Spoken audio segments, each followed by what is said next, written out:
आज आपल्या बरोबरची जी गेस्ट आहे, एज्युकेशन, पेरेंटिंग, विमेन एम्पॉवरमेंट या व्यतिरिक्त नॅशनल लेवल बास्केटबॉल प्लेयर आहे, PhD करत आहेत त्या आणि रावसाहेब वांगडे मास्टर चॅरिटेबल ट्रस्टच्या त्या CEO आहेत, धन्वंतरी वांगडे. हे सगळं जमतं कसं? खूप लहानपणापासून मी बास्केटबॉल प्लेयर आहे, त्यामुळे आम्हाला time management, performance tracking, people management खूप छान जमतं. लिटरली मी पुण्या मुंबईच्या मुलींबरोबर संवाद साधताना मला भीती वाटायची. तिथला संघर्ष मला अजूनही खूप प्रॉमिनंट वाटतो की आजही ती परिस्थिती आहे जी मी माझ्या कॉलेजच्या स्टुडंट्स बरोबर बघते. ज्या इन्स्टिट्यूट्स पुणे मुंबईमध्ये चालतात त्या आणि इथे याचा ऑडियन्स वेगळा आहे, तुमचे चॅलेंजेस वेगळे आहेत. त्यामुळे आमच्याकडे जी मुलं येतात ती 60% असतात, त्यांना इंग्लिश बोलता येत नाही.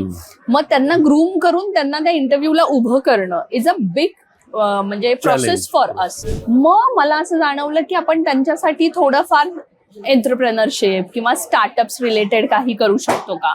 सो रिसेंटली आम्ही इन्क्युबेशन सेंटर पण चालू केलं. किंवा आम्हाला जे सातत्याने वाटत होतं की हे कॉलेजमधल्या मुलांवरती काम करण्यासारखं नाहीये, स्कूलिंग पासून काम केलं गेलं पाहिजे. So I decided to look after schools also.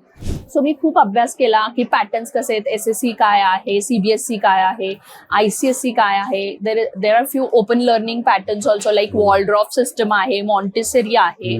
पण मला असं वाटतं की त्यातल्या त्यात आपण काय बेटर देऊ शकतो. आणि साताऱ्याच्या स्कूल्सला you are taking at par with Mumbai, Pune or any other.